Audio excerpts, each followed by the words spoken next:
I have traveled all over the world. A lot of my trips have been by myself. I have been on public transportation in third world countries, traveling from cities to other destinations, even in the middle of the night. And I have been totally fine and never had any problems.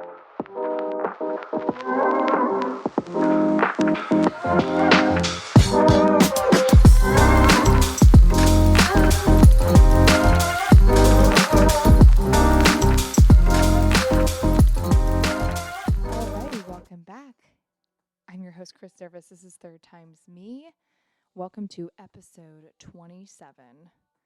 Oh my goodness, 27. We're almost to 30. I could not be more excited with how the show's been going. I can't believe I've been at this for almost 7 months now. Let's see, first episode dropped in February, March, April, May, June, July, August, September. And yes, I'm counting on my fingers. We are coming up on 7 months of Third Times Me. It's been a wild ride. It's been super fun. I'm learning a lot. I'm absolutely loving it. And I'm loving all of the engagement that I'm getting from you guys. And I hope that y'all are finding something helpful, something meaningful, and something relatable out of these episodes and this show. This week, I was inspired. I was actually literally driving to the grocery store this morning, and it hit me that something that's been really bothering me and has been on my mind a lot the last few weeks is around safety of travel and safety during travel and just safety in general when you're out and about running errands by yourself, especially as a woman, but this applies to men and women. However you identify, this applies to you, but it's just especially important to keep these things in mind when you are solo, whether it's traveling, running errands, going on walks at night, whatever it may be. I have done quite a bit of international solo travel, domestic solo travel as well. I've lived on my own before. I've lived in bigger cities, smaller cities, kind of have a lot of experience in this world. And one of the most common things that I get asked about when I talk about my solo travels in foreign countries, especially, is I have people asking me, did I feel safe? Did I ever feel like I was in harm, or did I ever feel uncomfortable? And the answer is no, not when I've been abroad. But I will say that I have taken, lots of steps to be extra cautious. And I think this is really rooted in just how I am in my everyday life. So even here in the States, wherever I'm living at the time, like I take these cautious steps and I'm aware of my surroundings on a regular basis.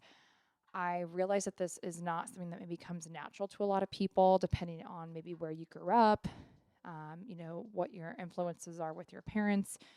I had, at a very young age, I was lucky and fortunate enough to have parental figures and just elders and people in my family that helped to raise me, always really emphasized how important it was to be super aware of your surroundings, always have your head on a swivel, and just be super aware. So that's something that's really been ingrained in me since a young age, and I'm super grateful for that because that has helped me to have the street smarts and just knowledge to make sure that I always feel safe and do whatever I can and do the best that I can to keep myself feeling safe and comfortable. So I was inspired with just this in mind. And then, also I have been seeing a lot of disturbing stuff on TikTok specifically, Instagram as well, but specifically TikTok. I've been seeing a lot of stuff about human trafficking in the last several weeks. And I recently visited some friends in Arizona, and leading up to my trip in Arizona, I saw a lot of TikToks and social media posts that women were making describing these experiences that they had where they had felt that they were very close to having been trafficked and kidnapped. And it is super alarming and really fucking scary. And I just have had this top of mind for myself lately. And I think it's really important to do, my duty to help educate other people just to kind of spread awareness about this. And I would like to give you guys some tips and tricks that I have found to be really helpful and are pretty easy to implement for traveling by yourself, but also just being a single person or just being a person that's out, running around, doing errands. If you're ever by yourself, which most of us are, even if you're in a relationship or if you have family, you're going to find yourself doing things on your own. So these are things that you can easily implement in your day to day and during your travels to keep yourself safe and having a good time. Let's cover safety trips for traveling abroad first. And this could really apply to traveling domestically as well. I just feel more keen on saying traveling abroad because I feel like that's usually where people tend to get a little bit fearful and have more hesitancies when they're leaving their own country. So, being based in the US, that's where the emphasis is. But this applies to any type of travel, whether it's in your state, in your country, or abroad. But especially when you're in a foreign country, I think where the language is not your native tongue and the culture is different than yours and signage is something that you can't read, like those types of things just make it a little extra intimidating or can make it a little intimidating.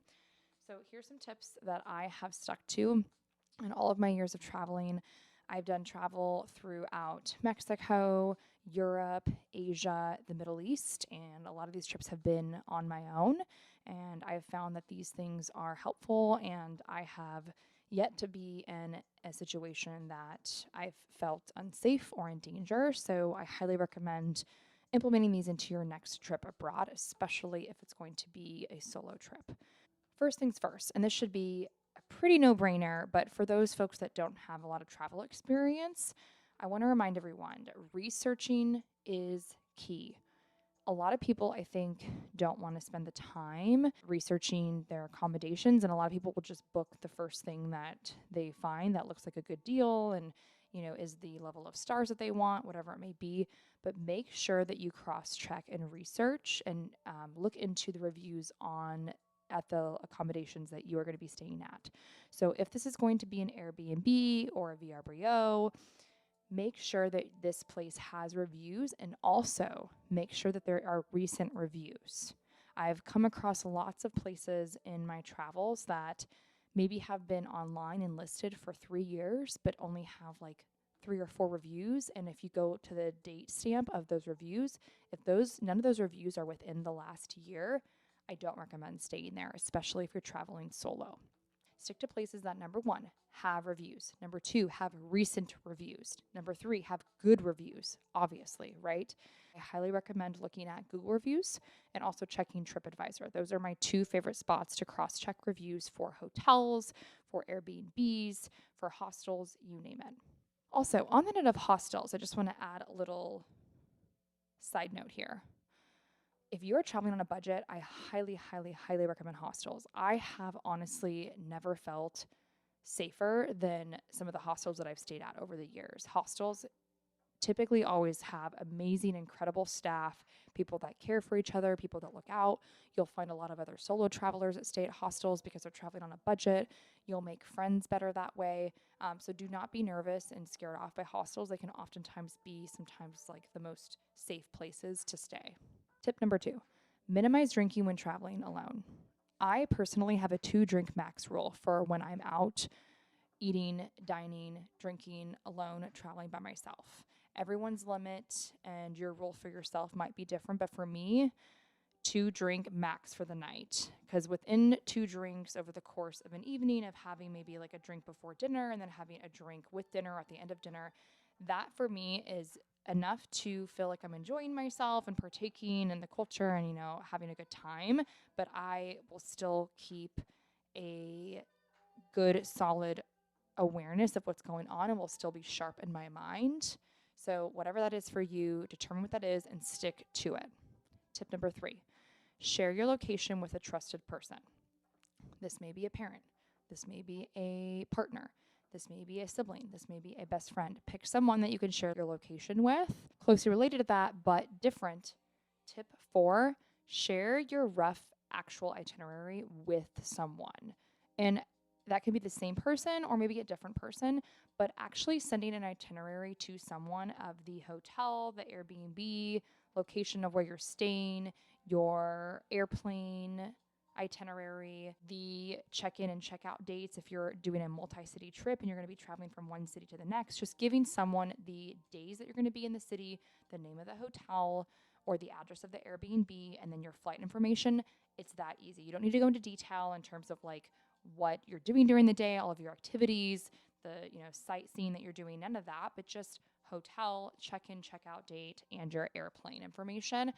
Because even when you're sharing locations with someone, as you guys may know, if you leave your phone behind, your phone gets stolen, God forbid something was to happen to you, like your phone's location is not going to be as helpful. So for someone to actually be able to contact, like if your phone dies, if someone can actually have a contact information to contact your hotel, check on you, check with airlines, that sort of thing is super helpful. Tip number 5, if you're active on social media, I repeat, do not post your location or post anything on your story or on your feed that indicates and could show where you are at in real time. This is not just something that influencers need to be aware of. Anyone who's on social media, it is so easy to track people these days. So this is just one little thing that you can do. It doesn't mean you can't take pictures. It doesn't mean that you can't show all the wonderful places that you've been, but just delay when you post those things so that people are not able to track and find you in real time like that same day. So usually when I'm traveling abroad, I'll do little clips, I'll even go into my Instagram story and do recordings because maybe I want to use a certain filter or whatever it may be. And I'll do my little recording or my photo for my story, and then I'll save it and download it and save it to my phone. And then I can go back the next day or later that week or when I get back from my trip, and I can go in and upload everything. So that's a way for you to still capture all those memories and show off, all the fun things that you were doing, but you're still keeping yourself safe that way. Tip number 6, never vocalize and communicate that you are solo traveling with cab drivers, with locals, with people that you meet. I think the exception to this rule is that when I've been on my solo travels, I have definitely met some amazing people, other solo travelers, made friends abroad. It really just comes down to you taking the time to get to know people. And if you're making friends, that's wonderful. I don't want to keep anyone from doing that, but you need to be cautious and really trust your gut. And if you're not sure if you feel safe about someone knowing that you're traveling solo, then just err on the safe side and pretend that you have a partner, pretend that you have friends, family that you're meeting up with. There's been plenty of times that I've been getting into Ubers or cabs abroad in foreign countries and even cities here in the States where, the cab driver's making small talk with me. Is it harmless? Most likely. But is there a chance that it could be a risk?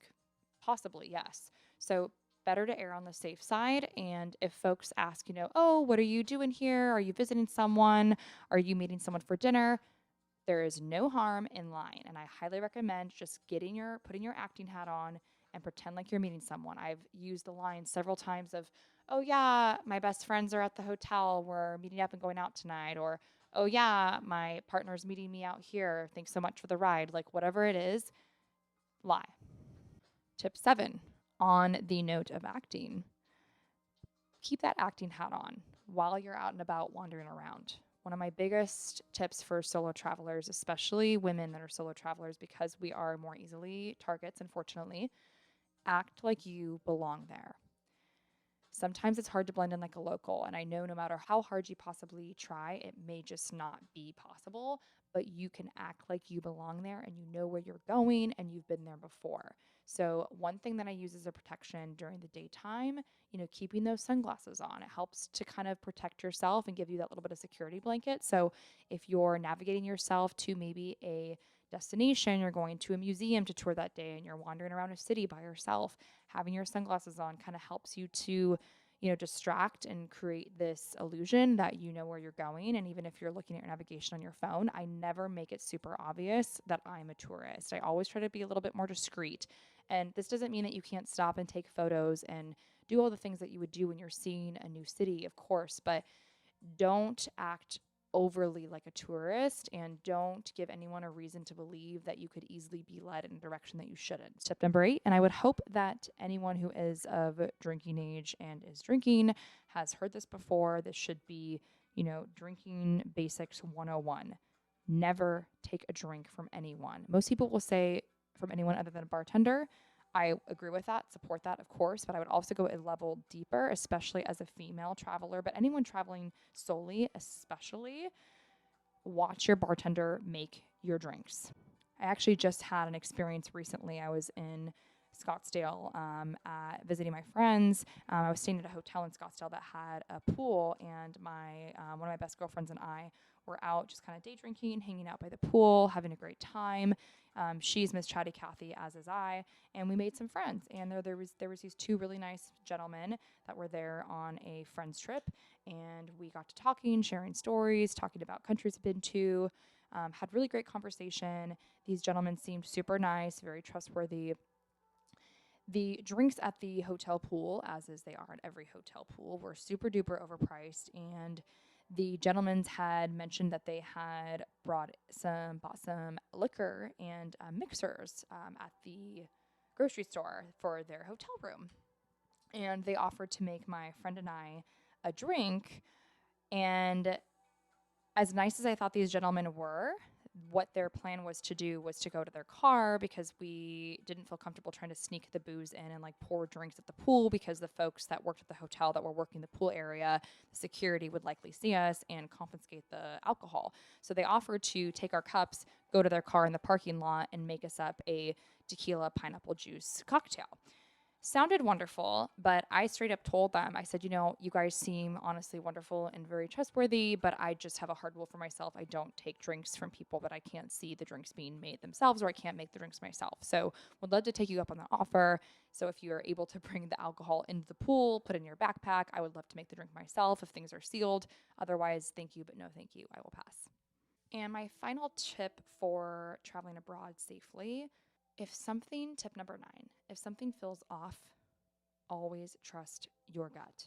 Don't get in your head and wonder if you're just, being paranoid, overthinking things. Maybe you're having a good time. Maybe someone, you've met someone abroad and they're flirting with you and you feel attracted to them, but something feels a little bit off, but you don't want to come off as paranoid and you don't want to risk not having a wonderful time with this person that you're attracted to and going to have a fun evening with, whatever it may be. If something feels off, 1,000,000% every single time, guys, trust your gut. Let's segue into tips for just everyday safety.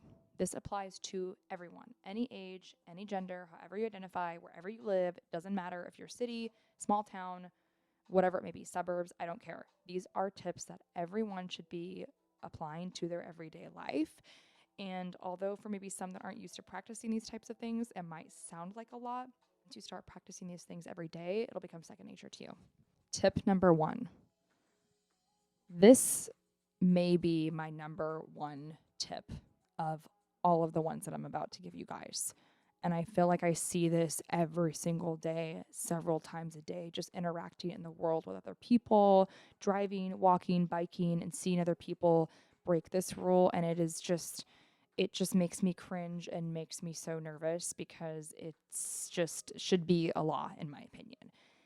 Do not walk around with both of your AirPods, earbuds, headphones on both ears unless you are at a gym or at a studio or in your home where you're safe with the door is locked. Do not be running around, walking at night, riding your bicycle, running errands in the car with both of your ears blocked with music, listening to things, blocking out your sound. It is a complete safety precaution. Like, it seems so obvious to me, and I don't understand how people can do this. It makes me super cringe. You're completely cutting off being able to be aware of your surroundings. So I totally understand when to go on a jog, listen to music, get in the zone. Trust me, I'm a workoutaholic. I know what it means and how much it helps to have music in both ears. But you are completely cutting off being able to hear if someone walks up behind you or if a car pulls up, even just like for the sake of not getting hit by a biker, getting hit by a car, someone speeding past you, whatever it may be. Always leave one ear free. Tip number 2, I highly, highly, highly recommend having pepper spray, a taser, something on you when you're going on walks, especially if you're at night, but even when you're walking to and from your car that's parked, have something on you, especially after sun hours. One trick that I learned when I was super young. I think I saw it like on Oprah or something. I can't remember. But it stuck with me and I never forgot it, was if you don't have a pepper spray or a taser or something like that, taking your car keys, your apartment keys, your home keys, whatever it may be, sticking one of the keys, ideally the longer, sharper one, through your dominant hand, through the middle finger or through the pointer in your middle finger, whatever feels the most secure, and walking with the key in between it so that if you have to quickly react, you can turn, punch, and you have a sharp object in your hand. This might seem silly to some people, but this is something that I've been doing since I was in high school, and it just helps you feel a little bit more prepared in case of emergency. Tip number 3, when you're parking to go in somewhere, park near lit areas, park close to the entrance of the store or the shop, wherever it is that you're going. Make sure that you're parking in areas that are well trafficked. Don't be parking way at the back of the parking lot. Tip number 4, when coming back to your car, be aware of the cars that are parked next to you and anything that maybe looks off. Tip number 5, parking garages. Try to park as close as you can to the entrance of the elevator, of the parking garage, or wherever the stairwell case that you're going, to and from places. But also make sure when you're coming back to your car from the parking garage that you are from a distance, I repeat, from a distance, doing a dip down low really quickly, a little squat, and checking to see that you don't see anyone underneath the car, anyone underneath the car next to you, behind the car, in front of the car.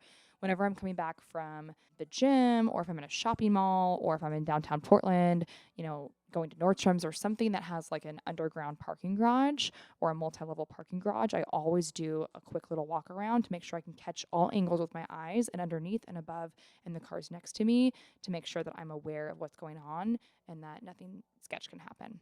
Tip number 6, this may seem a little extra, but I have always been in the habit since I've been a driver to always lock my car as soon as I get in. I just think it's a little extra step you can do to make sure that you're secure, that someone can't be following you, and then try to get into your car or unlock your door. So as soon as I get in my car, I just lock my car, and then I feel good to go. So that concludes my tips for traveling abroad and also just kind of everyday tips for being safe and being aware of your surroundings. I didn't want to record this episode to implement fear. I love traveling. I think everyone should travel, and I don't want anyone to be scared. But, we live in a time that it's just more important than ever to just make sure that you're aware of your surroundings, especially if you're traveling alone and you're by yourself. So if you just implement some of these tips, I promise you'll be super good to go. I have traveled all over the world. A lot of my trips have been by myself. I have been on public transportation in third world countries, traveling from cities to other destinations, even in the middle of the night. And I have been totally fine and never had any problems. So it's all just about putting things into place to make sure that you're doing your due diligence, you're researching where you're going to be going, being aware of your surroundings, and most importantly, always trusting your gut. And then you can have a great time and make all those amazing memories. Hope this episode was helpful for you guys and that you got something out of it. Please share with your friends and family, partners, loved ones, dogs, whomever may be traveling around the world and may find these tips useful. And don't forget to tag me and let me know when you guys are listening to my episode. Appreciate it. See you guys next week.